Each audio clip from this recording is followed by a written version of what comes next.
Hii si hadithi ya kubuni, ni tukio halisi lililotokea. Hii ni hadithi ya wizi mkubwa zaidi katika historia ya kidijitali. Si pesa za karatasi, bali Bitcoin, sarafu za kidijitali zenye thamani ya mabilioni. Leo tunaingia ndani ya ulimwengu wa Bitcoin, mahali ambapo pesa hazina nchi, hazina sura na hazina benki kuu.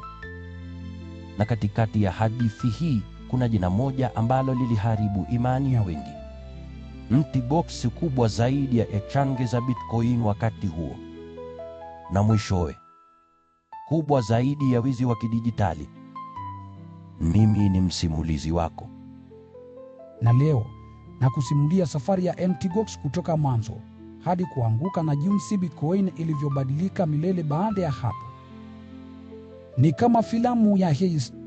Lakini hapa hakuna bunduki au vioo vinavyovunjika. Inachovunjika ni uaminifu, na kinachopotea ni mabilioni. Kari, tuende ndani ya blockchain, ambapo kila muamala unaweza kuonekana na kila mtu. Lakini mtu anayemiliki pesa anaweza kuwa asiyejulikana kabisa. Bitcoin ilianza mwaka 2008 kama wazo la mtu asiyejulikana anayeitwa Satoshi Nakamoto. Ni pesa za kidijitali zisizo na benki kuu badala yake. Watu wengi hutumia kompyuta zao kuthibitisha muamala, na wanapata thawabu ndogo ya Bitcoin. Ni kama benki iliyorendeshwa na jamii, na kila muamala unaandikwa kwenye blockchain, rekodi ya umma isiyoweza kubadilishwa. Mwaka 2010, mtu anayeitwa Jed Kalebu aliona fursa. Alikuwa na domain ya zamani inayoitwa Mt. Gox. Awali ilikuwa ya kubadilisha makadi za mchezo wa Magic the Gathering. Alibadilisha na kuifanya exchange ya kwanza ya Bitcoin. Alikuwa wa kwanza sokoni, na hivyo akawa mkubwa zaidi hadi 70% ya biashara zote za Bitcoin zilikuwa kupitia Mt. Gox. Lakini kuwa wa kwanza si mara zote ni faida. Mt. Gox ilianza kama mradi mdogo wa mtu mmoja. Hakukuwa na timu kubwa. Hakuna ulinzi wa hali ya juu, na kodi ilikuwa ya kawaida. Mwaka 2011, Jed aliuza Mt. Gox kwa Mark Capelle, mprograma wa Ufaransa aliyeishi Tokyo. Bei ilikuwa nafuu sana, kama kutoa zawadi. Mark alichukua na akaendelea kuendesha. Lakini hata kabla hajachukua rasmi, shida ilianza. Mtu aliingia na kuiba, walete moto karibu. Bitcoin 80,000 zikapotea. Hadi leo ziko blockchain bila kuguswa. Mt. Gox ilianza na upungufu mkubwa, ilikuwa insolvent tangu siku ya kwanza chini ya Mark. Mark alikuwa mwerevu wa tode, lakini si mtaalamu wa usalama. Mwaka 2011 Juni, mtu aliingia tena na kuunda Bitcoin kutoka hewani, akaongeza salio la akaunti bandia na kuuza.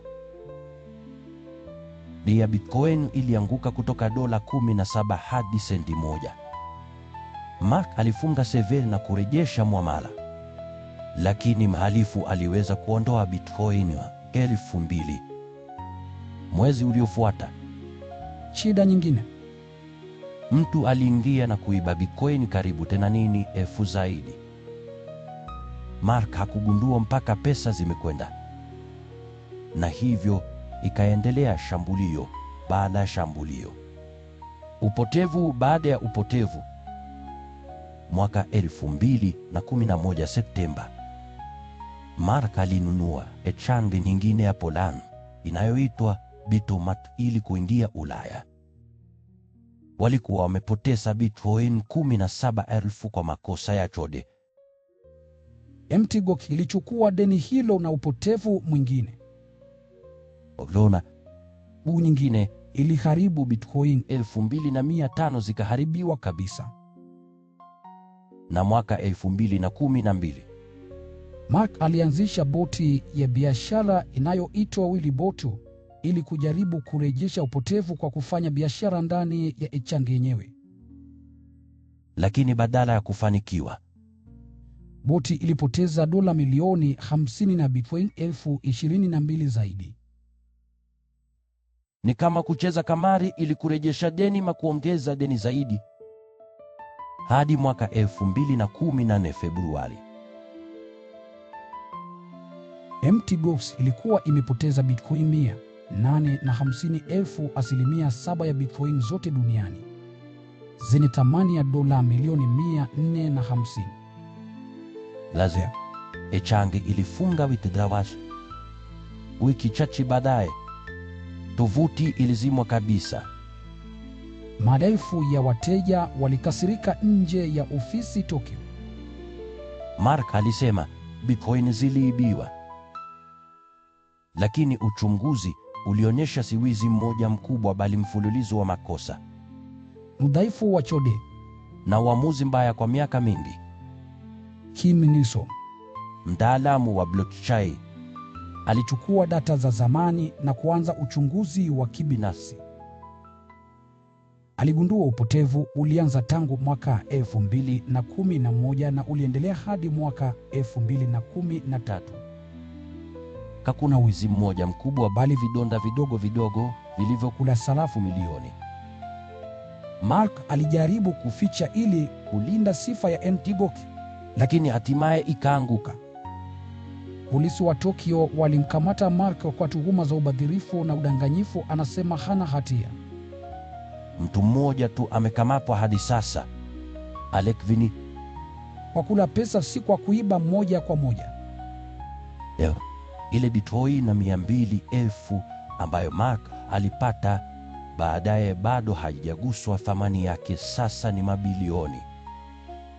Kesi ya kufilisika inaendelea, Na wateja wengi bado wanasubiri fidia. Mt. Gox ilifundisha dunia moja kubwa: Usiweke Bitcoin zako kwenye Echang isipokuwa una trade. weka kwenye wallet yako mwenyewe na linda kifaa chako. Echang nzuri inahitaji audit kali, sifa nzuri na sikuibuka jana. Bitcoin imebadilika sasa, kuna Echang nyingi salama zaidi. Na jamii imejifunza kutoka makosa ya Mt. Gox. Lakini hadithi hii inakumbusha, pesa za kidijitali ni kama moto zenye nguvu. Lakini bila ulinzi, zinaweza kuwaka na kuwa kila kitu. Anything na everything ka hape. Karibu tena Chaos and Order.